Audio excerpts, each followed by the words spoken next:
Buenas noches con todos, bienvenido. Gracias por tomarse su tiempo hoy, día miércoles 21 de julio, siendo las 6:02 de la tarde. Arrancamos con este conversatorio, esta ponencia que vamos a tener muy interesante, en donde vamos a hablar sobre Global Talent Trends 2021.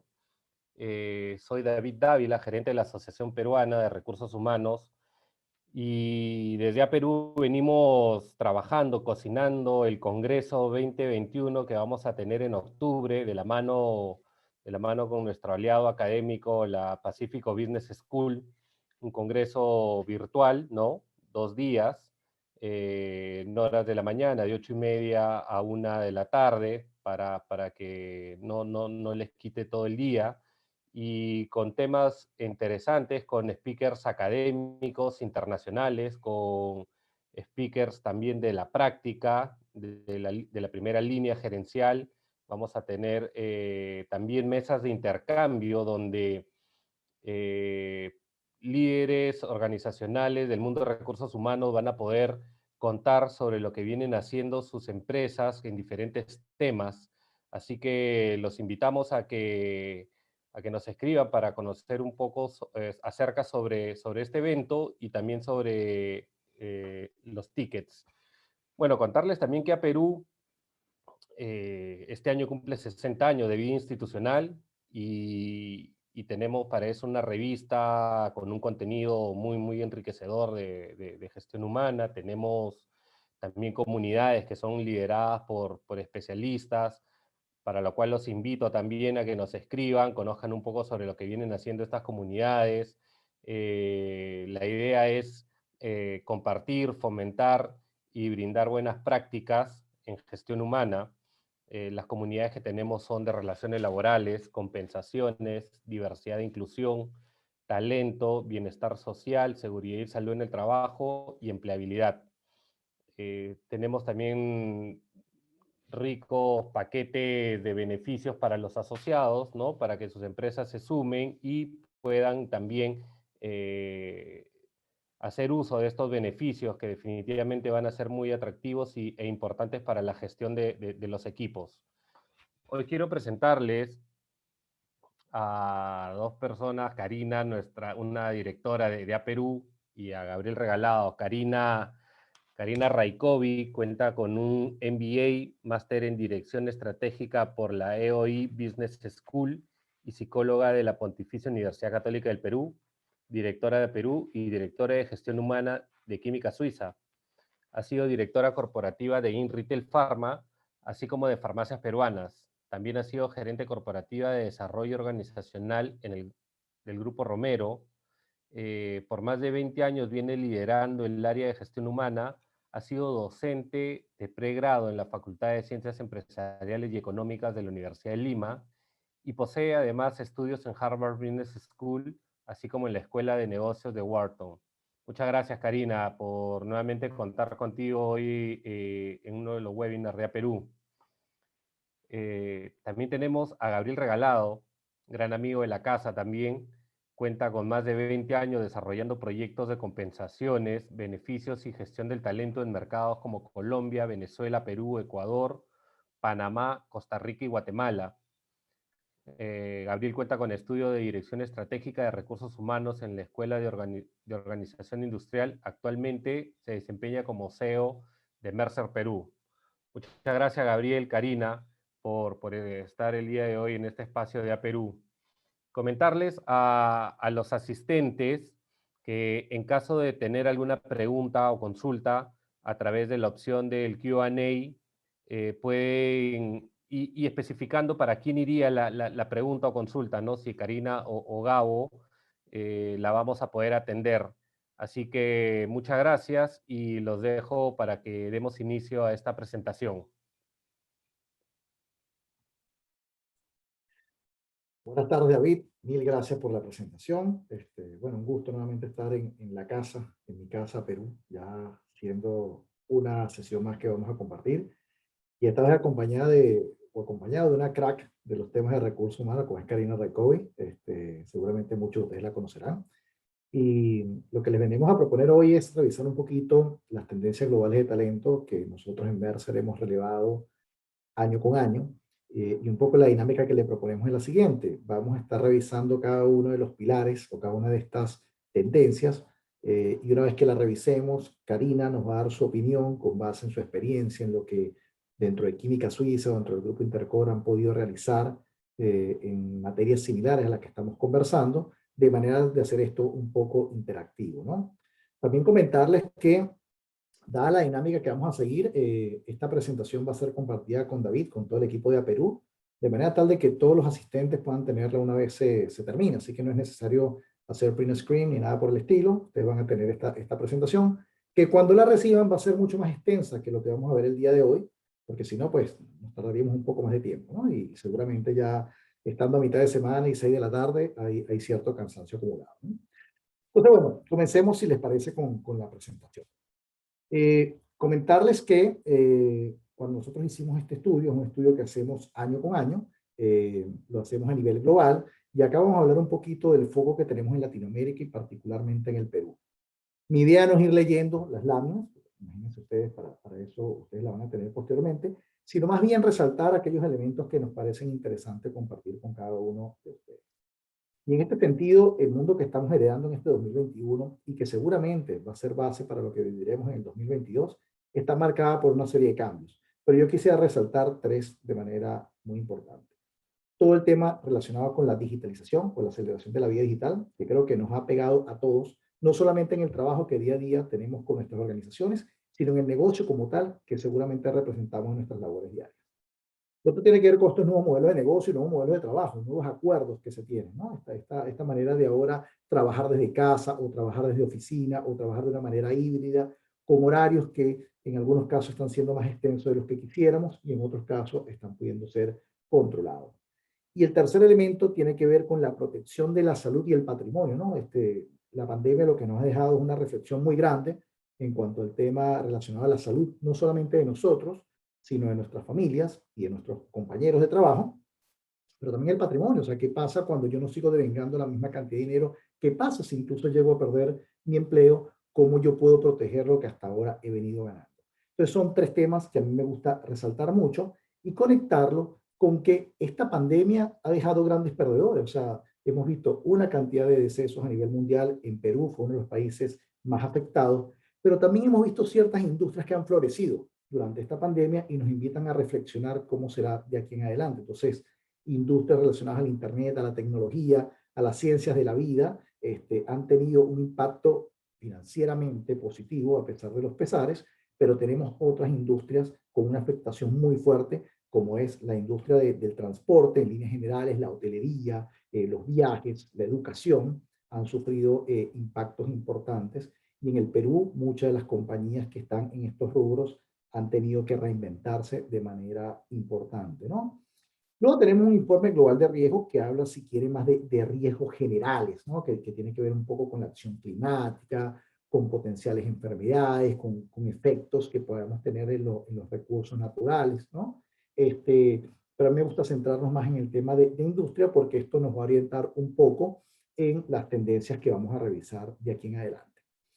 Y de esta manera entramos en materia. Entonces, la dinámica, ¿cuál va a ser? Vamos a revisar cada una de estas tendencias, enfocarse en el futuro, formación de nuevas habilidades, percepción a través de la ciencia y potenciar la experiencia. Yo calculo que estaremos hablando unos 5, 8 minutos de cada una de las tendencias y ahí le voy a dar el pase a Karina para que por favor nos complemente desde su experiencia y su visión, cómo ella, o cuál es su opinión acerca de cada una de estas tendencias.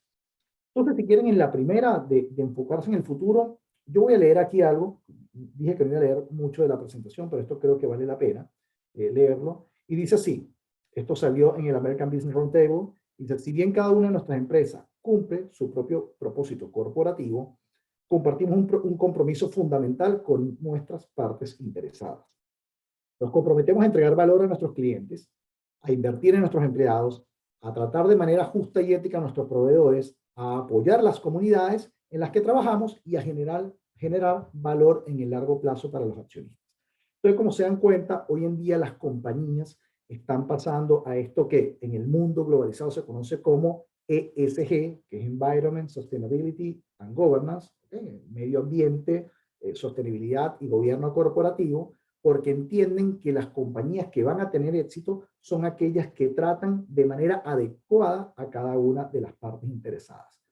Y lo más importante de esta tendencia que estamos viendo es que si bien casi la mitad ha mantenido su enfoque, el 20%, o sea, 2 de cada 10 empresas han acelerado de manera importante el enfoque de negocios de ESG, que es lo que les acabo de explicar. Y le comentaba tras bastidores a Karina que justo esta semana tuve una conversación con una muy importante compañía peruana que no me preguntaba si teníamos que incluir en esto dentro de las evaluaciones de los ejecutivos.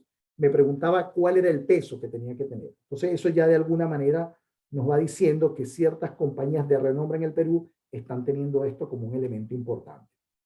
Ahora, ¿qué significa esto si lo aterrizamos un poquito, ¿no? ¿Qué se incluyen estos datos? ¿Qué se incluyen en estas métricas? Se incluyen métricas relacionadas al compromiso social y comunitario, que por ejemplo en el caso de minería es altamente prevalente, métricas medioambientales, pero también se incluye en una de cada 4 empresas a nivel mundial avances en materia de igualdad de género. Materia que Perú, como ustedes saben, ha tratado de venir avanzando con legislaciones sobre este tema y yo creo que en cierta medida sí hemos tenido un avance, no el que quisiéramos, pero sí un avance como tal.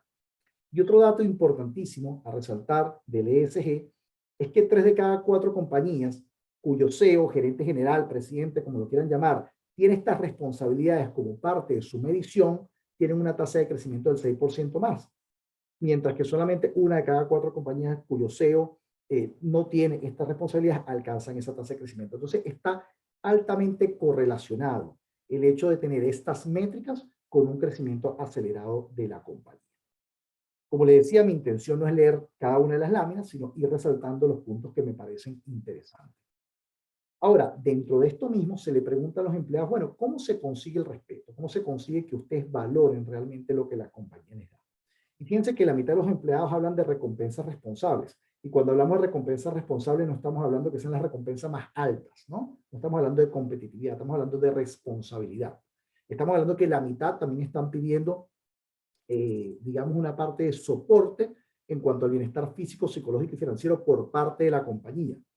Y una tercera parte habla del sentido de propósito, que está muy conectado con la organización. Entonces no es solamente el propósito organizacional, sino el propósito de mí, de mi persona para con la compañía, pero también para con lo que yo quiero en la vida, ¿no?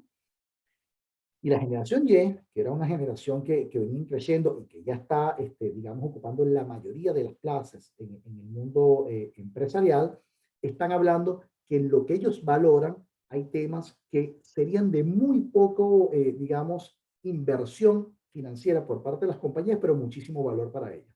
Por ejemplo, la planificación financiera a largo plazo, las opciones flexibles. Básicamente lo que están gritando los empleados es ayúdenme. Ayúdeme a entender, ayúdeme a planificarme, ayúdeme a educarme de manera tal de poder poder tener más suceso en el futuro cercano, ¿no? Pero fíjense lo que pasa con las compañías. Solamente un 23% ofrece esta educación financiera a los empleados, que en algunos casos, cuando uno habla con compañías que claramente no están, digamos, montadas en esta ola, te dicen, bueno, pero eso es responsabilidad del Estado o de la academia. Sí, pero el Estado ya pasó y la academia ya pasó, el empleado está acá. Entonces, ¿qué le parece si usted es solidario y le brinda, digamos, esa educación financiera, que son inversiones de muy bajo costo y con una altísima rentabilidad en cuanto al valor que perciben los empleados, ¿no? Y así como eso, hay otros elementos que han venido subiendo, como los subsidios en las pólizas de seguro médico, dado por la pandemia, ¿no? La pandemia creo que explotó mucho esta necesidad por parte de los empleados. Y lo otro que se estamos viendo de materia de sostenibilidad es la reconsideración de la jubilación. Esto pasa un poco menos en el Perú. En el Perú más bien trabajamos hasta que podamos, ¿no? Porque realmente cuando nos jubilamos no tenemos los recursos para mantenernos. Sin embargo, sí se está viendo que en ciertas posiciones, en ciertas compañías, hay una tendencia a tener una jubilación temprana.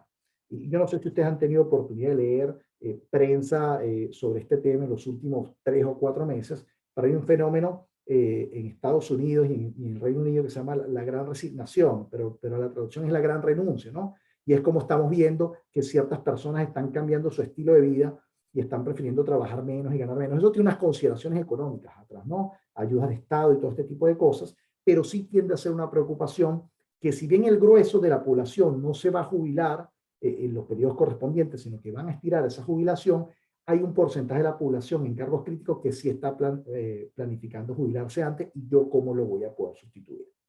En ese sentido, ¿cuál es el panorama en Latinoamérica? O sea, ¿qué se han venido imaginando las compañías que pueden hacer? Bueno, en principio, para hacerlo sostenible, para ser socialmente responsable, las compañías lo que están tocando es cómo yo puedo tener unas prácticas de trabajo flexible reales, que se traduzcan realmente en una cultura de flexibilidad por parte de la empresa. Y el indicador no es menor, estamos hablando del 93%, y esto creo que le pega muchísimo al mercado peruano, ¿no? Otro tema que es interesante es cómo se ha venido abriendo la oportunidad de compartir talento, no solamente internamente, sino entre empresas. Digamos, Argentina, que es un país que tiene una historia sindical muy fuerte, ¿sí? De reivindicación de los derechos laborales del personal operativo, durante la pandemia se evidenció cómo compañías de industrias distintas se llegaron a prestar personal de manera tal de no tener que despedirlo, lo cual es alucinante viniendo de un país como Argentina que tiene toda esta historia sindical. Entonces, esto es algo que estamos empezando a ver. Y otro elemento que quisiera resaltar es cada vez más el uso de un pool de talento variable, lo que se llama el gig economy, y es poder contratar gente que no necesariamente esté en mi planilla, e incluso en otras regiones contratar gente que esté en planillas de distintas compañías. Que eso pensarlo en Perú quizás es un poco utópico, dada la legislación, pero sí estamos viendo un incremento de la gente libre, ¿no? O de este freelance. Entonces, esto como primera tendencia, y aquí sí me gustaría invitar a Karina a compartirnos qué has visto, Karina, dentro del grupo o mismo dentro de Química Suiza, con dos temas que acá acabamos de resaltar. El primero tiene que ver con diversidad e inclusión, que creo que tienes mucho que aportar ahí, y lo segundo con la flexibilidad como una política y como un proceso real que genere cultura. Gracias, gracias Gabriel. Primero comentarte que lo que quisiera hacer es darle mis comentarios de la mirada que yo tengo en estos aspectos, ¿no? De este trabajo futuro, ¿no? Y este tema de responsabilidad social que tú estabas comentando, ¿no? De este ESG. Mira, hay una cosa muy bonita, tu reporte, el reporte al que haces referencia es un reporte bastante extenso, con mucha data y con muchas verdades que los ejecutivos de gestión humana de alguna manera palpamos, pero no tenemos los números, ¿no? Y es muy grato leerlo en números, ¿no? Cuando tenemos en la mano este reporte, ¿no? Es una de las primeras cosas que me llamó la atención fue esta responsabilidad con el medio ambiente, ¿no? Pero hay un detalle que comentan, ¿no? Y tú lo has mencionado, y tú de alguna manera lo has mencionado, o sea, acá no es que la empresa trabaja aisladamente de la sociedad. O sea, esas épocas, ¿ya? Esos momentos donde yo soy la empresa, trabajo, produzco unas ciertas ganancias y va para mí y yo le pago el sueldo al trabajador y ahí quedó nuestra relación, eso ya es de hace 20 o de décadas pasadas, ¿no? O sea, eso ya no se puede volver a repetir. El día de hoy estamos con nuestra filosofía es mucho más sofisticada, ¿no?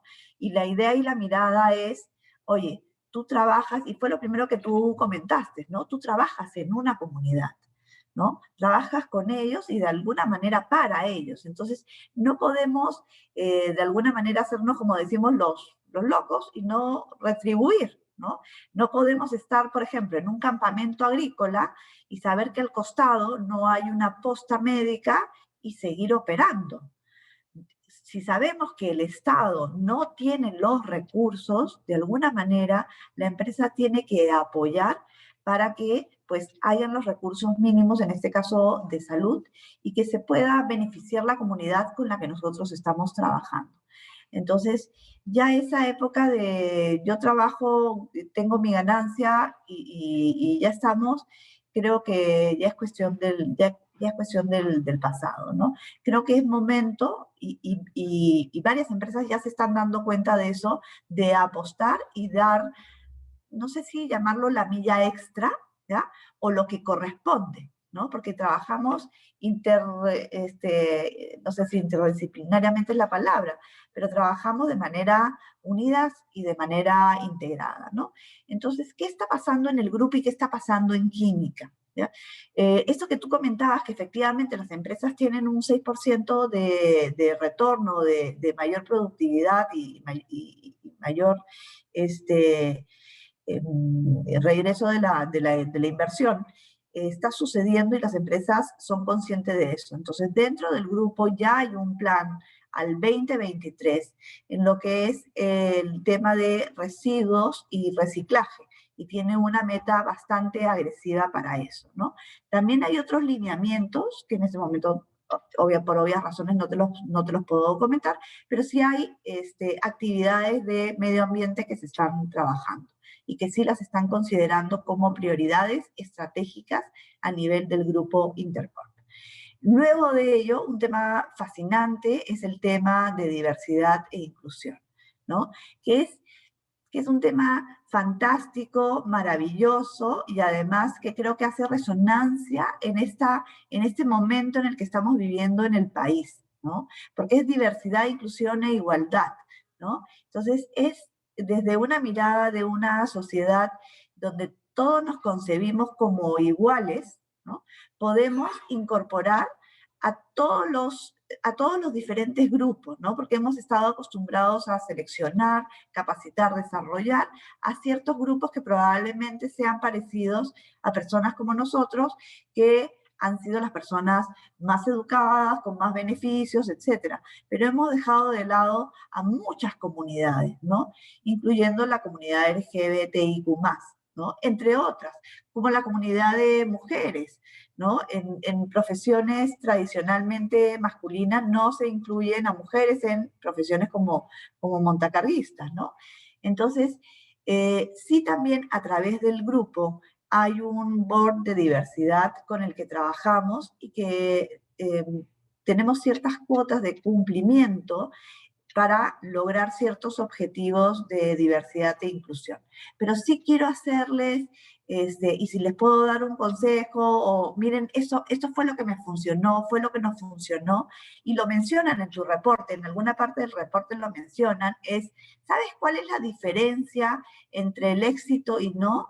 Es que es muy diferente cuando tú tienes este tema para hacerlo como un simple objetivo, y cuando tú tienes un movimiento dentro de tu organización.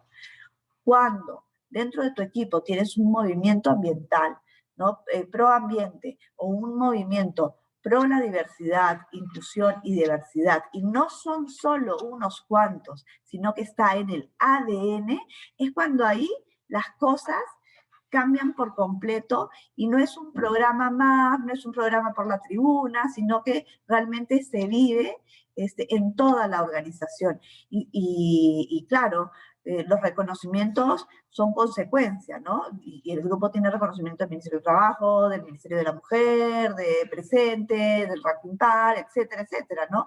Estamos obviamente muy orgullosos de eso, pero nadie te puede decir que no estamos haciendo esas cosas por las cuales nos han reconocido. Entonces, acá la clave es ser solidarios con las comunidades, es ser activistas con estos temas medioambientales, de inclusión y de diversidad, y apostar por ello, ¿no? Y claro, definitivamente esto viene de la más alta dirección, ¿no? De acuerdo.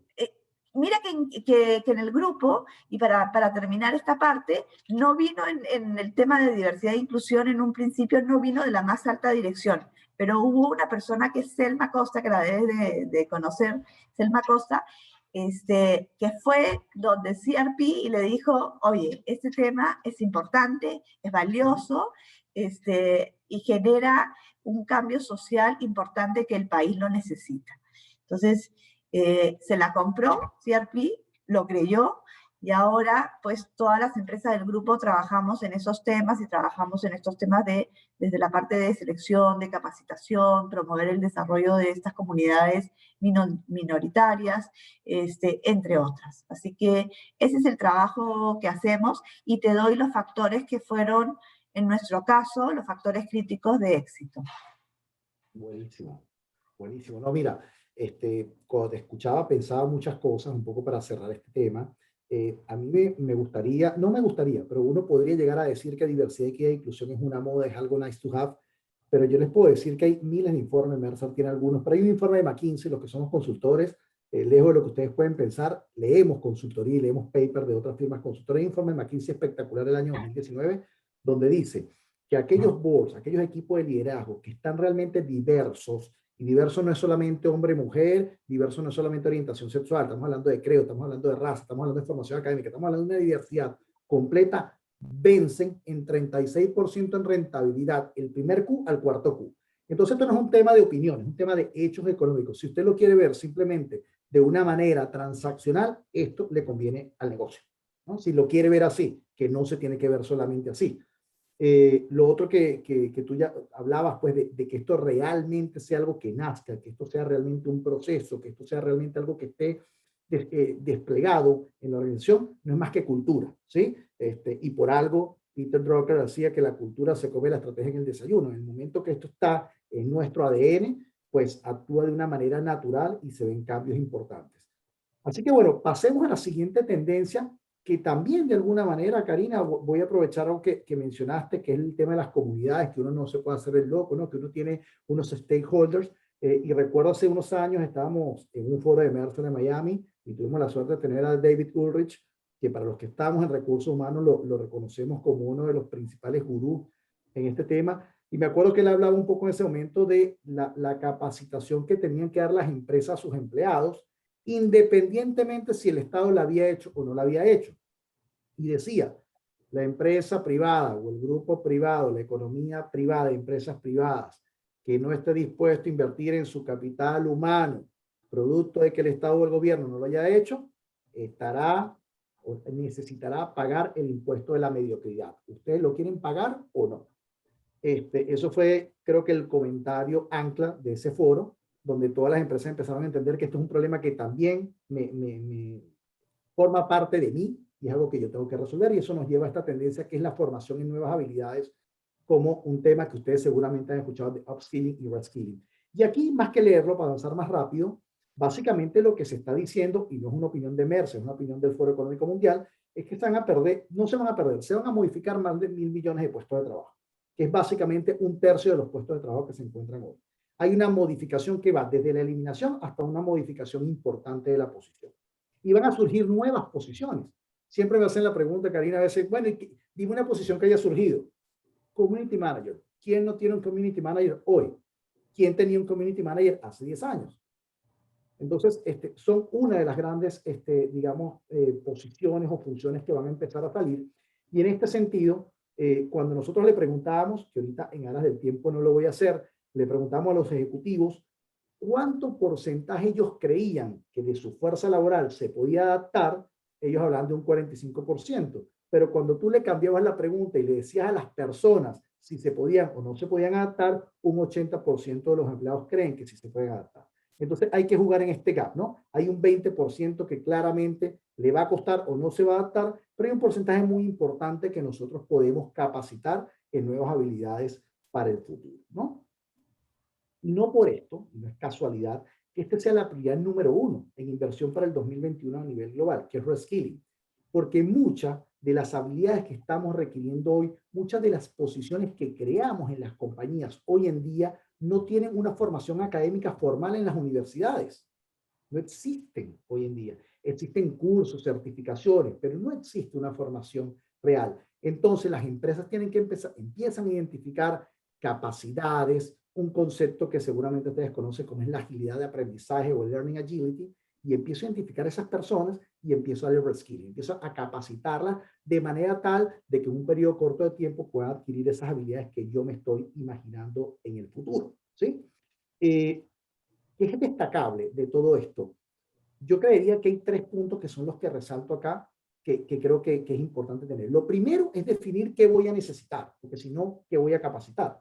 Entonces, yo me tengo que imaginar mi negocio en el futuro y decir, bueno, el negocio en el futuro voy a requerir esta estructura, estas funciones, estas capacidades, pues con base en eso, pues voy a empezar a definir lo que yo tengo que hacer. Ahí, bajo a la segunda, que es, bueno, cuáles van a ser esas prioridades, como discutíamos previo a esta charla, el que no se enfoca se enloca, entonces voy a tener que definir cuáles son las fichas en las que quiero apostar, y un punto que está acá, más abajito, es incentivar esa transformación, es ver cómo yo termino o no recompensando. Y acá les voy a contar algo muy, muy privado, que no tiene que ver con las organizaciones, pero que dio con esto. Mi hijo estudia en un colegio que tiene una buena formación en el inglés, y él va relativamente bien, no va como yo quisiera. Bueno, el cuento largo corto es que le dije si él podía mejorar y me dijo que era difícil, a lo cual le dije, bueno, si te pago, mejorarías. Yo te voy a pagar porque mejores. Y ahí se volteó y me dijo, sí, claro, te puedo subir 2 niveles en un año. Alguien me dijo a mí, Gabo, pero ¿por qué le estás pagando? A ver, es su obligación estudiar. Además le estás pagando un colegio. Le dije, porque tengo que incentivar la transformación en él, porque además eso se me va a recontrapagar si el niño me empieza a cerrar las brechas. Bueno, el resultado ya está empezando a subir su nivel simplemente porque le prometí un pago futuro en un bono a final de año. Así a veces hay que tratar también de hablar. Tenemos que incentivar esa transformación porque esa transformación va a devolver en rentabilidad para la compañía, ¿no? Y otro elemento importante son, bueno, ¿qué habilidades yo voy a necesitar? ¿Sí? Y aquí se listan una serie de habilidades que son altamente importantes, como la habilidad de autogestión, porque ahorita estamos desde la casa. Bueno, yo estoy en la oficina ahorita, pero da igual, o sea, no estamos como antes. Entonces ya yo no tengo ese seguimiento que tenía antes, y la cultura peruana eso es altamente importante, o es algo que yo he evidenciado, ¿no? Estas habilidades de colaboración, lo que estamos llamando ahorita como la competencia, se estira la O, porque entonces tengo competidores que eventualmente pueden ser colaboradores en la misma industria, o llegar a colaborar en un nicho de mercado. Y nosotros venimos, o por lo menos yo estoy formado, más en una habilidad de competencia, de yo gano. Acá no es, aquí es como es el win-win. Esa habilidad de colaboración es algo que se está demandando de manera importante, la fluidez digital, ¿no? Cómo poder influir a través de estos canales, cómo nosotros podemos, Karina y yo desde acá, transmitirle a ustedes lo que quisiéramos transmitirle, que probablemente en una sala sería distinto, ¿no? Cómo lo podemos llegar a tener. Y así otras que queríamos resaltar. Y al lado derecho hay algunos obstáculos que estamos nosotros previendo, que quizás el más grave para mí es no estar seguro de qué habilidad yo quiero potenciar, ¿no? Y eso sí creo que es algo que hay que definir de manera importante antes de todo esto. ¿Qué está pasando en Latinoamérica? Entonces, en este sentido, ¿cuáles son las estrategias que nosotros estamos viendo? Identificar, o sea, las compañías están ahorita en un proceso de identificación. Si lo quieren ver, el cuento largo nuevamente corto, estrategia, diseño organizacional, habilidades que requieren. Eso es lo que están haciendo las compañías. Y con base en eso están armando sus planes, que es ese desarrollo de habilidades que se está viendo ahí, cómo yo las puedo transferir de manera eficaz, etcétera, etcétera, etcétera. Entonces, en ese sentido, Karina, tú estás viendo esto dentro de química, tú estás viendo esto dentro del grupo, ¿es algo a lo que le están dando prioridad o no? Cuéntanos un poquito. Sí, mira, dentro del grupo esto ya se habla antes de la pandemia, ¿no? Porque la pandemia ha sido un parteaguas y de acuerdo al Foro Económico Mundial y de acuerdo a varios organismos internacionales, esto ha atrasado mucho el desarrollo de conocimiento y de habilidades en chicos, en jóvenes y en personas de cualquier edad, ¿no? Todo lo que es el tema de aprendizaje lo ha retrasado muchísimo cuando es el momento, ha sido el momento cumbre o el momento propicio donde nosotros debemos de desarrollar más habilidades y debemos de desarrollar más aprendizaje. Y claro, pongámonos en un contexto de pandemia. Si tú tienes una bolsa de dinero, ¿dónde le metes los billetes? O a la capacitación o a los balones de oxígeno, ¿no? Y a las mascarillas y a todos los sistemas de protección. O sea, sorry, yo aterrizo a la tierra y del día a día de las empresas, ¿no? Entonces, bueno, ¿qué es lo que está pasando y qué es lo que veo que ha pasado? Para tener un upskilling y un reskilling tenemos que tener una cultura de aprendizaje, ¿no? Eso es clave, cultura de aprendizaje. Y eso significa que el líder de la organización te va a decir, perdón la expresión, las wiflas, como decía un personaje de la televisión, no se toca el presupuesto de capacitación. Esto va a ser vital para que el día de mañana la empresa sea sostenible y el negocio sea sostenible. Pero si cuando hay una pandemia o cuando hay una situación de crisis, cuando tenemos un hipo hacia abajo, ¿no? Lo primero que agarramos es recortar personal y recortar capacitación, esa cultura de aprendizaje se quiebra. Y quiero ponerte la situación un poquito más dura y difícil para mirarla y después veamos cómo nos esperanzamos, ¿no? Pero también tengamos en consideración que la planilla de hoy, las vacantes que tenemos el día de hoy son lo que yo llamo a veces, en muchos casos, vacantes funcionales. Es decir, tenemos un asistente de finanzas que no necesariamente está ejerciendo las funciones de asistente de finanzas. De repente está haciendo de auxiliar, ¿no? O un analista de finanzas no está haciendo la función de analista, está haciendo las funciones de asistente. Es decir, no cumple con todos los requisitos funcionales. Esa persona viene desde mucho más atrás. Es decir, que el reskilling que va a tener que hacer es mucho más grande, es mucho más grande. Y el tiempo que vamos a tener que dedicar para que esa persona pueda desarrollar es muy largo. Y la pregunta es, ¿la empresa va a estar dispuesta a que esa persona pase por todo ese tiempo para desarrollar esa habilidad? Uno. Y la empresa podrá decir sí o no, ¿no? Y en el tema de upskilling también se abre la pregunta de la persona tendrá la disposición, la capacidad, el tiro para poder asumir nuevos conocimientos, ¿no? Conocimientos más ambiguos de repente, o sea, personas que son mucho más estructuradas, podrán entenderte conocimientos de innovación digital, analíticos, cómo poder hacer correlaciones. ¿Podemos lograrlo o es utópico? ¿No? Yo creo que hay que ser fino, yo creo que ni lo uno ni lo otro, o sea, yo creo que si somos finos vamos a poder encontrar en qué personas, eso sí creo que es nuevamente factor crítico de éxito, ¿no?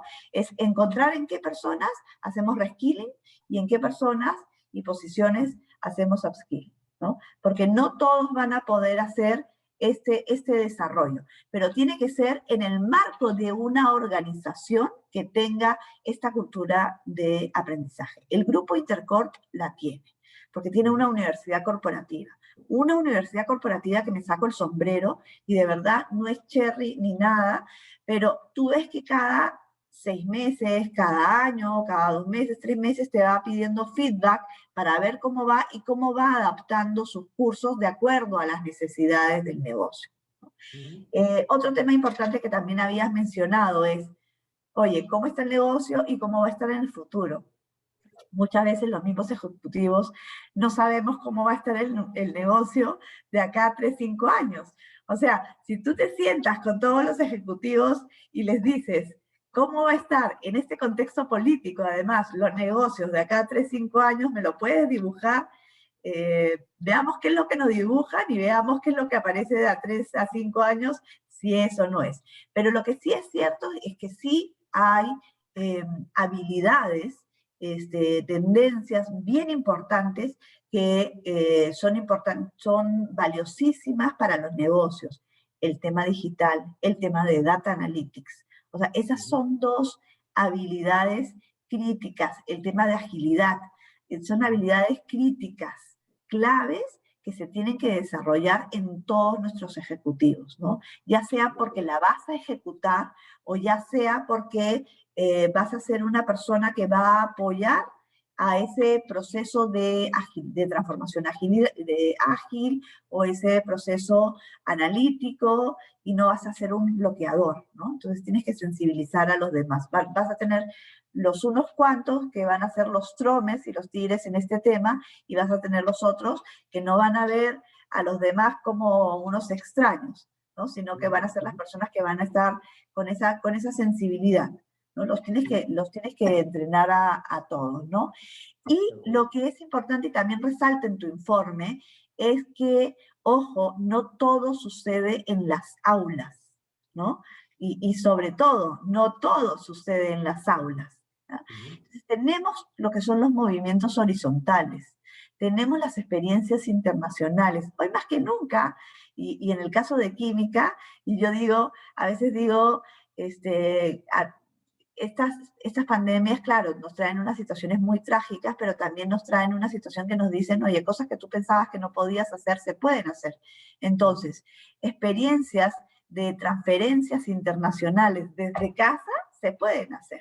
Entonces, en Química Suiza estamos optando por asignaciones internacionales con equipos. Estamos optando por transferencias entre los equipos de áreas core, comercial, ventas, marketing. Estamos optando también por encontrar cuáles son las mejores prácticas de todos los países que tiene Química Suiza en las diferentes regiones, en la región. Y lo que estamos haciendo es ver cómo están y con metodologías ágiles o con metodologías Lean, porque no necesariamente son lo mismo, nos alineamos para tener una plataforma que sea fuerte con la que podamos negociar con nuestros proveedores. Pero esas son algunas ideas que que te tiro y te planteo de lo que estamos haciendo, ¿no? Y que son las ideas que se me ocurren cuando escucho y cuando leo en el informe. No sé si te llego a aclarar, deprimir o entusiasmar con mis respuestas. No, creo que hay muchos temas que son importantes. Yo creo que todo parte de la estrategia, soy un convencido de eso, ¿ok? Y para imaginarnos el negocio del futuro, tiene que partir del equipo de liderazgo A, con aportes de toda la organización seguramente. Y yo siempre he dicho que los giros del negocio tienen que ser como cambiar el motor del avión mientras vuelas, ¿no? Porque tú tienes un negocio que va generando algo, pero tienes que irlo transformando a la vez que sigues operando tu mismo negocio. Sí. Y en ese momento es que tú vas a tener que definir, bueno, cuál es tu estrategia, cuál es tu estructura, y luego quiénes son. Yo rescato algo que mencionaste, que es, no todos van a poder ser reskilling y upskilling. Y aquí lo que se tiene que conjugar es la capacidad, que es cuál es mi habilidad, para que yo soy capaz, soy apto para, ¿ok? Con mi interés. Es decir, yo puedo ser muy capaz en materia numérica, pero yo lo que quiero es cocinar. Pues entonces hay un divorcio de mi capacidad con mi interés. O yo puedo querer ser cantante porque eso es lo que a mí me apasiona, pero no canto ni en la ducha. Entonces, muy bien su interés, pero usted no tiene capacidad. Entonces, la identificación de esas dos vertientes yo creo que es muy importante. Una de las cosas que mencionaste de las competencias y una pregunta que vamos a responder al final, que yo rescato mucho, tiene que ver con, tú lo llamas una cultura de aprendizaje, con la cual yo comulgo, yo lo llamo curiosidad. Es una competencia muy importante. La persona que no es curiosa no está dispuesta a aprender. Entonces, Sí. la curiosidad es un elemento clave a la hora de detectar qué persona puede tener reskilling y upskilling. Y mencionaste, para cerrar, un tema de Data Analytics que me da paso a la siguiente tendencia. Decía, el Data Analytics es muy necesario. Bueno, es tan necesario que es parte de esta tendencia, que es percepción a través de la ciencia. Y aquí, ¿qué es lo que les quiero proponer dentro del informe?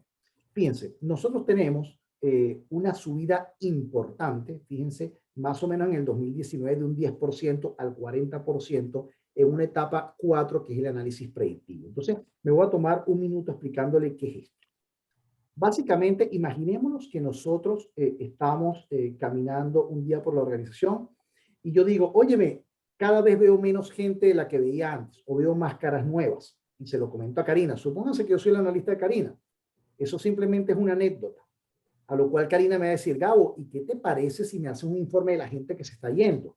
Entonces yo voy a la etapa 1 y empiezo a hacer un informe básico, una tendencia, un cuadrito de Excel. Digo, Karina, nuestra rotación está en el 10%, en el 12%, en el 15%, en el que fuese. Buenísimo, Gabo, ¿qué te parece si te vas a la etapa 2? ¿Cómo está eso contra el mercado? Porque si soy una empresa de retail y roto al 12%, es una maravilla. Pero si soy una empresa de consultoría o soy una empresa de minería, si roto al 12% es muchísimo. Entonces me voy a esa etapa 2, que es benchmarking. Y luego la etapa 3 es el análisis causa-efecto. Bueno, ¿qué causa esta salida de rotación? Hasta llegar a un análisis predictivo, que es el que yo les propongo aquí a mano derecha, que es decir, Karina, ¿sabías tú que las personas mayores de 40 y menores a 45 años, con entre 5 y 10 años de experiencia dentro de nuestra compañía, que tienen un rating de desempeño de 3 a 4, en la escala de 5, tienen un 78% más de probabilidades de irse, y eso típicamente ocurre en el segundo trimestre del año cuando se pagan los bonos? Eso es data, eso es negocio, y eso es poder sentarse a la mesa a decir cómo yo evito esto o cómo yo mitigo este riesgo. Por ejemplo, ¿qué pasa si invierto un 30% más en aprendizaje? ¿Qué pasa en el crecimiento de la organización. ¿Qué pasa si yo uso talento eventual o estos freelance? Si yo incremento la compensación variable, eso de verdad me va a ayudar a la retención. Y sobre este punto nosotros tenemos un paper espectacular que hicimos con un banco en Estados Unidos, precisamente en Massachusetts, que la tesis ¿cuál era? Aumenta la compensación, que eso aumenta la retención. Y cuando hicimos el Data Analytics estábamos pero lejísimos de eso. Y lo que aumentaba la retención no tenía nada que ver con la compensación. Entonces esto ha empezado a ganar muchísima fuerza dentro de las áreas de recursos humanos. Y acá quiero resaltar dos temas muy rápido. Primero, cómo la inteligencia artificial, yo soy un convencido y un ganado de esto, empieza a ayudarnos a tomar decisiones y empieza a generar nuevos puestos de trabajo. También desplaza uno, pero se ganan otros. Entonces, acá tienen algunos de los procesos que se están utilizando actualmente, pero que se van a implementar. Pero yo quiero destacar a mano derecha la parte de la confianza. Si ustedes se dan cuenta, el ejecutivo, que es quien define la estrategia, los gerentes, esta parte tiene una confianza mayor en la inteligencia del lugar de trabajo que los mismos empleados. ¿Por qué? Por ejemplo, se ven más amenazados por esta inteligencia artificial. Entonces, si yo me paro aquí, Karina, y te digo, bueno, y el grupo, y química, ¿qué está haciendo en Data Analytics? ¿Es algo que está dentro de la agenda para poder tener discusiones de altura con un comité? ¿Es algo que está en el to-do list? ¿O es una aspiración muy a futuro que no la están viendo ahora todavía? Ya. Déjame responderte con una experiencia personal y con un libro que leí hace poco de Malcolm Gladwell, ¿ya? Que es uno de mis autores favoritos y cada vez que veo que ha sacado uno, pero me lo devoro.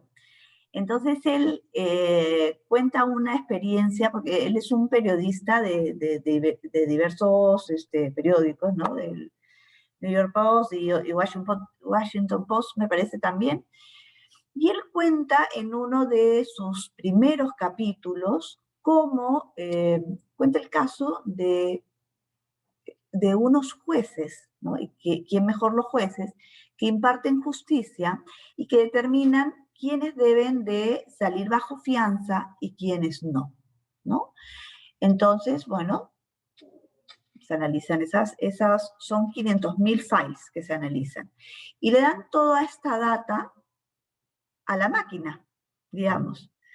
Entonces, este es un equipo, hay un equipo de ejecutivos de Harvard, ejecutivos ingenieros, expertos, etcétera, y hacen el análisis con la misma información que tenía el juez, ¿no? Cuando le preguntan al juez o los jueces que tomaban las decisiones y le dicen, oye, ¿tú por qué soltaste a Juanito, a Periquito, a no sé qué? Mira, porque se vistió bien, porque la mirada, porque me inspiró confianza, etcétera, etcétera. Conclusión, sacaron a 25% más de delincuentes que cometían delitos graves.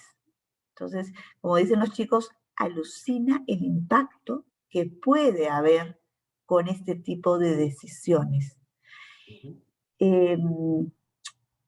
Lo grave que puede ser tomar malas decisiones y después la pregunta que viene a continuación es, ¿y por qué no nos apoyamos en la máquina o en inteligencia artificial para tomar decisiones? ¿No?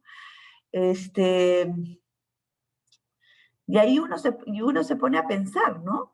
O sea, ¿qué es lo que está pasando? Recuerdo también en una conferencia en Oracle, hace unos años, hace 3 años más o menos también, que salió el gerente general, el dueño de Oracle, y dijo algo que realmente me chocó. Y seguramente va a ser la sensación de muchos de nosotros. Y dijo, la máquina es mejor que el hombre, ¿no? Y es como que, wow, ¿cómo la máquina va a ser mejor que el hombre? La máquina es mejor que el hombre. Y era como duro, tajante. Y decía, nosotros tenemos un sistema que capta, digamos, tenían unas cámaras y captaban el iris de la persona y sabían identificar exactamente quién era la persona, porque parecía que el iris o el ojo tenía como un tema de huella digital o algo así.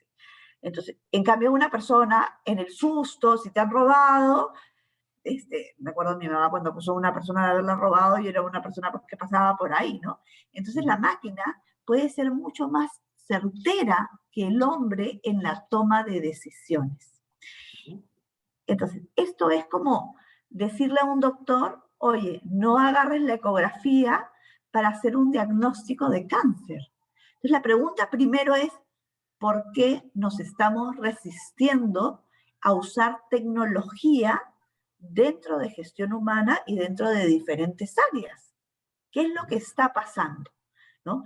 Cuando sepamos que la tecnología con intuición humana, como bien dice tu reporte, con intuición humana, nos ayuda a hacer mejores predicciones, disparamos, ¿no? El business case está hecho.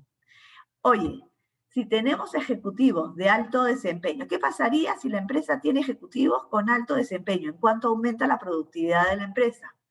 ¿Qué pasaría si estos ejecutivos tienen ciertos beneficios? La rotación incrementa o se reduce. Si se reduce, ¿en cuánto aumenta la productividad? Y en fin, hay una serie de análisis que se pueden hacer con estos predictivos y que ayudan muchísimo a la empresa. Y acá, por favor, préstenme atención, ayuda mucho a la empresa a generar rentabilidad y a generar credibilidad en los equipos de gestión humana. Porque una de las cosas que creo que también tenemos que hacer como ejecutivos de gestión humana es ganarnos credibilidad, ¿no? Los ejecutivos de gestión humana somos los que decimos hay que lindo a la gente, hay que querernos todos, etcétera, etcétera, pero no estamos yendo a la mesa del directorio a mostrarle los números, ¿no? Y creo que es un ejercicio que estamos en la obligación de hacerlo. Entonces, si ustedes me dicen de todas las tendencias que hemos conversado, ¿dónde le tenemos que meter sentido de urgencia? Yo le digo, póngale foco a esto. Ahora, ¿qué es lo que tenemos? ¿No? Tenemos varias limitantes. Dentro del grupo, ¿qué es lo que hay? No hay un paraguas corporativo que nos digan, háganlo, ¿no? Tenemos ejecutivos que saben que es sumamente importante, entonces las organizaciones con mayores capacidades, como el banco, obviamente lo está haciendo dentro de gestión humana para tomar sus predictivos.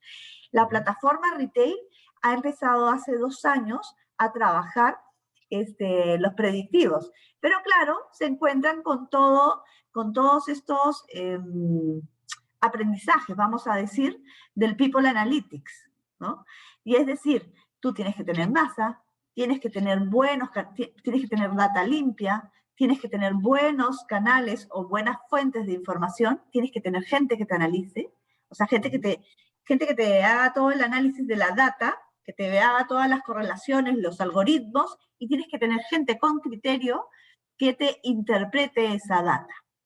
Entonces, la tarea está, ¿no? Ya hemos empezado, porque yo tuve esta conversación con algún profesor en Wharton, ¿no? Y le decía, pucha, no tenemos, y la verdad mi posición era, ya, tenemos la herramienta, porque tenemos un sistema integrado de gestión de recursos humanos que ayuda muchísimo, y que es el futuro, ¿no? Y que hay que irla alimentando con data limpia, ¿no? Porque eso nos va a permitir en el futuro hacerlos analíticos. Entonces decía, pucha, pero no tenemos la herramienta, la data no es limpia, en fin, todos los peros como soy yo, pues, ¿no? Porque yo te voy a poner todos los peros. Tú me dices algo y yo te voy a poner todos los peros porque necesito que todas las cosas salgan perfectas, ¿no? Y me dijo, Karina, es mejor ir intentando porque en esos intentos vas aprendiendo. Entonces estamos haciendo ya desde Intercore Retail, estamos haciendo varios intentos de predictivos. En Química Suiza, gracias a Intercore Retail, estamos haciendo un analítico de los vendedores, de la capacidad de los vendedores en el canal horizontal, ¿no? ¿Cuáles son los vendedores? ¿Cuál es el perfil de vendedores que tienen mayor productividad en el canal horizontal? Y al principio puede parecer muy complejo, pero es cuestión de aprendizaje, ¿no? No es tan difícil, es un tema de ir aprendiendo cómo se maneja. Y un detalle más antes de cerrar este punto es que ya hay áreas dentro de las empresas que trabajan con analytics, o sea, hay áreas comerciales que trabajan con predictivos. Entonces, anda a tocar en la puerta y dile, oye, compadre, ¿cómo se hace esto? ¿No? Claro. Y anda jalando talento y anda buscando talento. Y puedes tener talento a nivel regional, ¿no? Porque ese es otro también, otro desafío que no tenemos gente formada en data. De hecho, hace unos años se han ido formando en Estados Unidos universidades de data analytics. O sea, ni los mismos países desarrollados tienen equipos entrenados en tema de data analytics, ¿no? Entonces, anda al extranjero, gente con experiencia, compra la experiencia, te va a hacer cara. Bueno, señor, cuando uno empieza un proyecto, tienes que pagar un poquito más. Esa es mi perspectiva. O sea, no pretendas pagar el promedio del mercado de una persona nueva que te trae un conocimiento nuevo. O sea, tenemos que pagar por lo nuevo, luego que ya el conocimiento entra dentro de la empresa, ya podemos bajar el tema salarial en la banda, ¿no? O se le puede dar otra asignación. Pero es un tema maravilloso que, como yo te digo, hay que darle sentido de urgencia y debería de ser prioridad, porque ahí podemos mover muchas agujas y funciona sobre todo, porque también hay que decirlo, en organizaciones donde hay densidad de población, porque donde tenemos 10, 12, 15, 20 personas, no vamos a poder hacer los analíticos. De acuerdo, sí. Y ahí has tocado un tema que es importante, un poco para conectar con la última. Otras áreas de la organización lo tienen. Y por eso yo hablaba un poco en la tendencia anterior del reskilling y upskilling y cómo las habilidades empiezan a ser algo primordial. Si uno se imaginaba el perfil de la típica persona de recursos humanos unos años atrás, el psicólogo, el administrador, el relaciones industriales eran los nombres a seguir, ¿no? Las carreras a seguir. Hoy en día, el área que más crece a nivel mundial es la de People Analytics dentro de recursos humanos y no crece con las carreras típicamente asociadas a recursos humanos. ¿Qué quiero decir con esto? ¿Que el psicólogo está muerto en el futuro? No, el psicólogo va a tener que adquirir las habilidades relacionadas con Data Analytics si no las tiene, porque puede ser que sí las tenga, que tenga la capacidad y el interés. Pero no manejar data en recursos humanos en los próximos años no va a ser posible. O sea, es un must dentro Debes de morir, mueres. Claro, vas a morir totalmente. Y el que piensa que la inteligencia artificial, un poco para culminar este punto, es algo que está muy lejano, fue algo que yo escuché en Perú cuando llegué hace 5 años, y en ese momento le pregunté, ¿ustedes conocen Tesla? Y la mayoría en ese foro presencial levantaron la mano, bueno, por supuesto que no conoce Tesla. Bueno, ¿dónde se hacen los vidrios de Tesla? Y un silencio sepulcral. Bueno, los vidrios de Tesla se hacen en la Avenida Argentina, en Lima, en una empresa que está completamente robotizada, fundada por un visionario peruano hace 50 años atrás. Ahí tenemos un lindo ejemplo, y es una compañía a la cual yo adoro, de lo que es automatización, de lo que es robotización, y la inteligencia artificial está ahí al ladito de este concepto. Y el último tema, en aras del tiempo, para avanzar y que la gente no se nos empiece a ir, tiene que ver un poco con la experiencia, ¿no? Con potenciar la experiencia dentro de la organización. Y yo te comentaba, Karina, que para mí la experiencia es cuando se conjuga la expectativa que yo tengo de algo con el medio ambiente en el que se desarrolla, con la infraestructura, con los procesos, con los eventos, con las cosas que ocurren. Esa intersección de estos 3 elementos es lo que nosotros llamamos experiencia. Razón por la cual cuando uno va a Disney, uno paga la experiencia, no pagas el ticket. Entonces, la experiencia, ¿qué es? Mi expectativa, la infraestructura que lo rodea y todos los eventos que van transcurriendo, que ninguno es accidental, todo está perfectamente medido.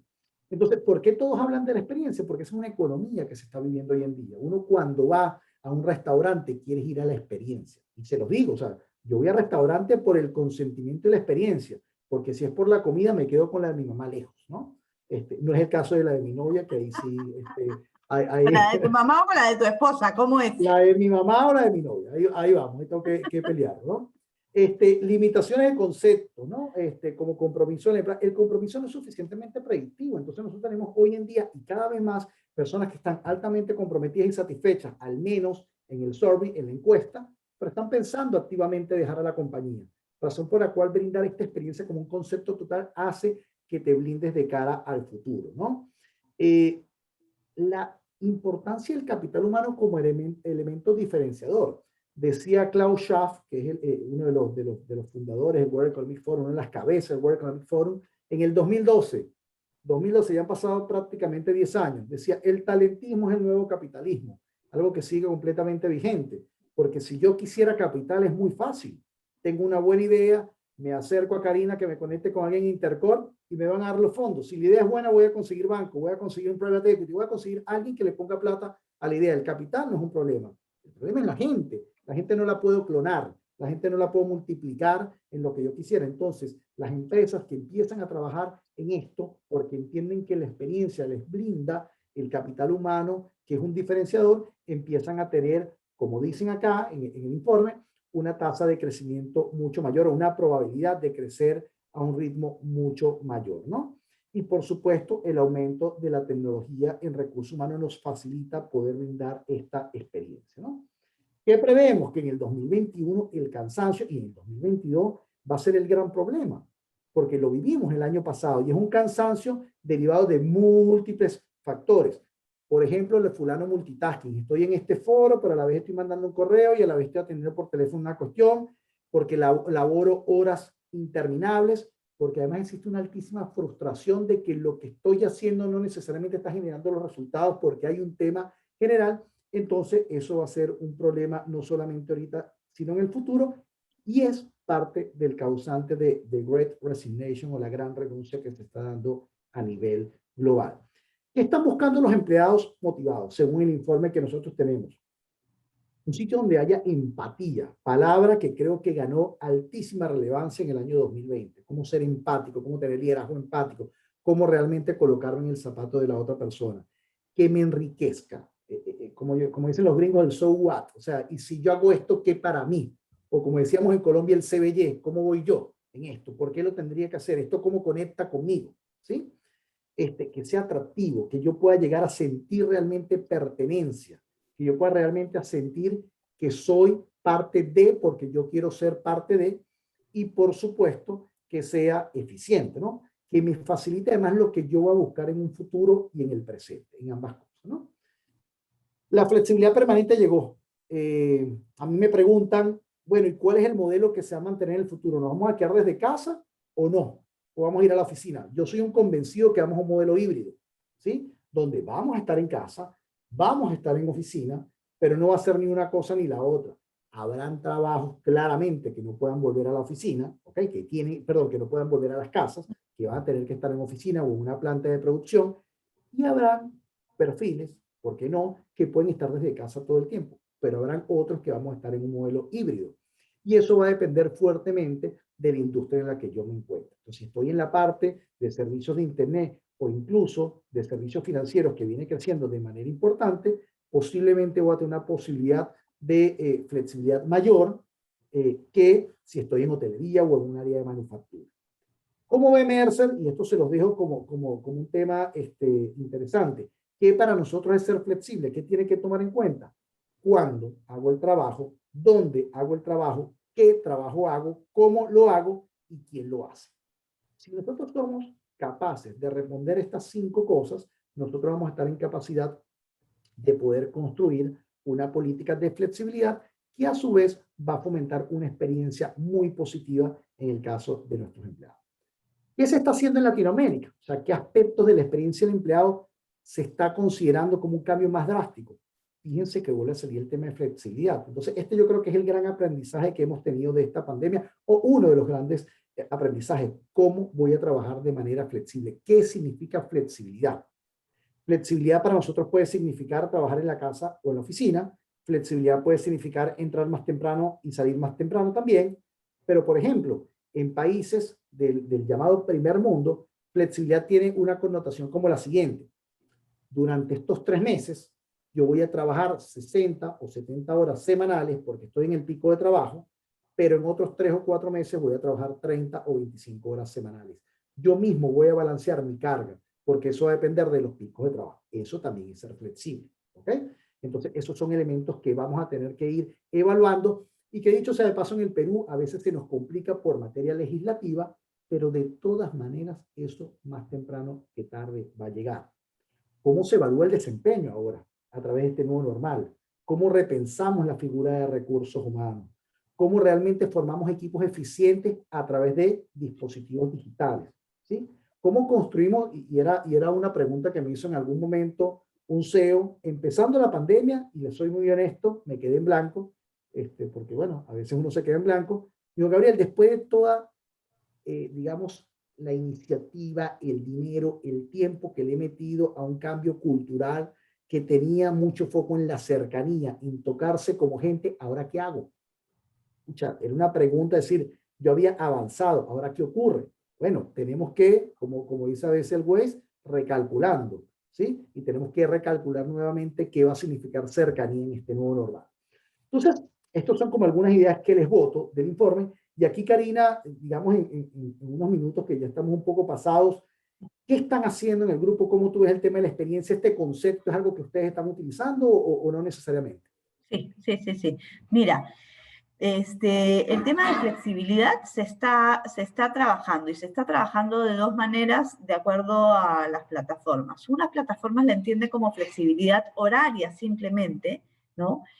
A mi gusto creo que puede ser un poquito más sofisticada, porque flexibilidad tiene que ver con las necesidades de cada ejecutivo, ¿no? Tienes a la mamá, tienes al ejecutivo que tiene otro tipo de necesidades y no solo va a ir 3 veces por semana o 2 veces por semana, ¿no?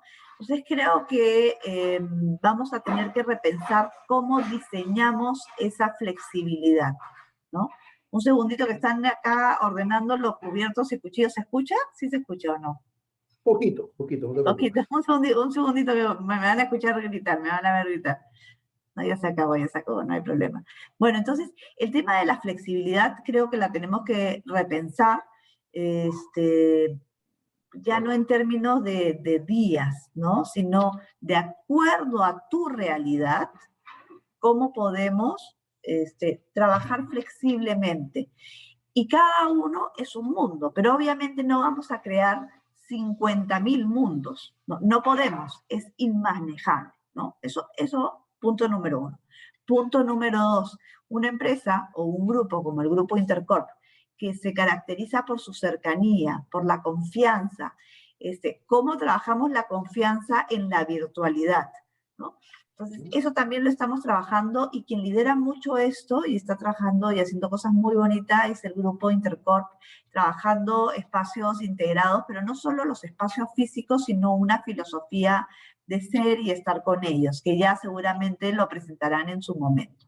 Pero paso a lo que habías comentado tú, de qué es lo que quieren los colaboradores. Si tú hablabas de empatía, de un ambiente enriquecedor, de un ambiente atractivo, de un ambiente eficiente. Te cuento que yo, perdón por ir con experiencias personales, pero por varios años o en varias oportunidades he analizado y he hecho preguntas y cuestionarios a los colaboradores y le he dicho, ¿qué quieres de la empresa? O sea, ¿qué es lo que te motiva a venir acá? Y te dicen, mira, yo lo que quiero es sentirme importante, que les importe, que sepan que a mí me gusta el deporte y que haya un gimnasio, me dejen ir temprano, etc. Luego, ¿qué me vas a dar a cambio? O sea, ¿por qué yo debería, qué voy a ganar yo estando acá en Química Suiza o en la empresa que sea? O sea, Claro. eso sale y me ha salido en varios estudios a través de los años. Cuando tú dices atractivo y tú dices sentido de pertenencia, yo lo traduzco y lo he traducido como prestigio, ¿no? O sea, ¿cómo entro yo acá? Y en Química Suiza, caramba, soy el ejecutivo que tiene ese prestigio, ¿no? Y el tema de eficiencia, pues, bueno, tiene que ver con todos los recursos y que hayan la escucha activa. En fin, sobre este tema nos quedamos un poquito cortitos en aras del tiempo y creo que tenemos mucho más que repensar. Y creo que este es uno de los temas donde no tenemos respuestas, pero ¿cuál es el camino para ir diseñando? Como te decía, no podemos trabajar una experiencia por cada colaborador. El Grupo Intercorp tiene como más de 70.000 colaboradores, olvídate. Entonces, ¿qué debemos de hacer? Segmentar, ¿no? O sea, así como hace el área comercial. Entonces, segmentemos diferentes nichos de grupos. Segmentemos al talento digital. ¿Cuál es la experiencia? Porque la experiencia que tú le vas a dar al talento digital va a ser completamente diferente a la experiencia que tú le vas a dar a la mamá que tiene un hijo entre 0 y 5 años, ¿no? Y también va a ser diferente la experiencia que tú le vas a dar a un ejecutivo clave que viene y aporta con todo el conocimiento y con todo el peso de los años, ¿no? Entonces yo creo que hay que identificar esos nichos o esos grupos que aportan, todos son valiosos, que aportan de manera muy importante al negocio y que hay riesgo de salida muy rápida para poderles darles experiencias y retenerlos. Esa sería la conclusión con la que cerraría esta parte.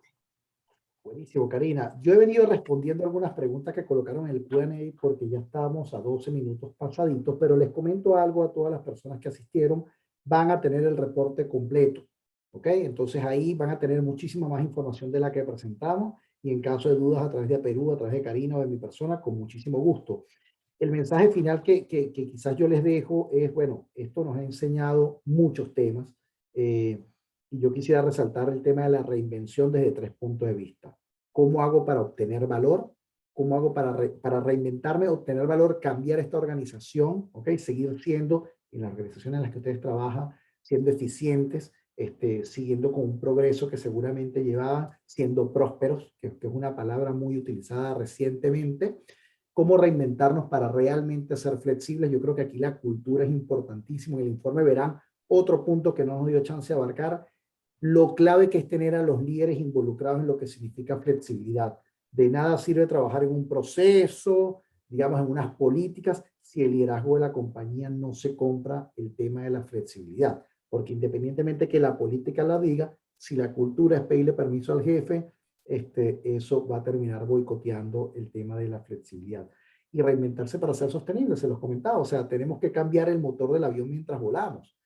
Tú, Karina, perteneces a un grupo que tuvo de todo en la pandemia. Es decir, ustedes tienen hoteles y tuvieron cines altísimamente golpeados, ¿sí? Y por otro lado, tuviste para las instituciones financieras que quizás un poco menos. Entonces, bueno, ¿cómo pensamos para poder, imagínense, como grupo, seguir siendo sostenible, pero estos negocios que se vieron tan afectados, que seguramente algo se inventaron? Yo no sé si en 30 segundos nos comentas algo que se hayan inventado en hoteles o en cines que sea interesante compartir con el grupo. Mira, una cosa que se inventó, no tanto en hoteles o en cines, y la clave de Química Suiza, te voy a decir de Química Suiza, ahorita lo que se me sale rápidamente en un segundo para atender a las personas, fue, y que fue clave de éxito, fue atención primaria de salud. Nosotros teníamos 2, 3 enfermeros, contratamos 4 o 5 enfermeros adicionales médicos que atendimos a todo el personal, 0 fatalidades en los centros de operaciones, y tuvimos lo que se llamaba un consultap, que era o sea, nos apoyamos de la tecnología, porque si no, ¿cómo haces para hacer seguimiento? Este era un app donde podíamos visualizar a las personas de acuerdo a la sintomatología, si estaba en verde, chequeaban, ¿no? Si tenía tos, fiebre, vómitos, etcétera, y la teníamos que ir cambiando en el transcurso del tiempo. Si tenía verde pasaba, si tenía ámbar tenía que ir con el doctor, y si tenía rojo no pasaba. Era un pasaporte para ingresar a las operaciones. Esa fue una de las primeras cosas que implementamos y que nos ayudó muchísimo para atender rápidamente a los colaboradores, además de las 500.000 cosas que implementamos para ayudar a los colaboradores. Y sobre todo, la trascendencia, siempre la trascendencia. Nosotros tuvimos normas cada semana, semana y media. Cambiaban y cambiaban y cambiaban y cambiaban. Independientemente de que las normas cambien, lo que nosotros hicimos es trasladar el conocimiento de los colaboradores a sus familiares, porque de nada servía que le enseñáramos al colaborador a lavarse las manos si en su casa la esposa, la mamá, el hijo no se lavaban bien las manos, ¿no? Entonces, ese tema de trascendencia fue muy importante. Capacitaciones financieras, una de las primeras capacitaciones fueron las capacitaciones financieras para que sepan cómo administrar su dinero, también fueron importantes. Todo lo que significó dar estructura emocional, de salud financiera y de bienestar en general, ayudó muchísimo en la época de la pandemia, pero eso ya será para otro webinar. Mañana, de hecho, tenemos una con la UTEC, así que te invito para contarte todas las experiencias. Fenomenal, Karina. Pues bueno, muchas gracias a ti por acompañarme en esta sesión. Muchas gracias a Perú por la invitación. Gracias. David, nuevamente un placer estar con ustedes. van a tener la presentación. Y bueno, sin más, que tengan muy buenas noches y seguimos en contacto. Bye bye. Un abrazo, y todas las preguntas que no estén respondidas nos comprometemos a responderlas después en un documento. ¿Te parece, Gabriel? Fenomenal, cuenta con eso. Un abrazo. Bye. Muchas gracias, Karina, Gabriel. Nos vemos. Chao. Bye, chao.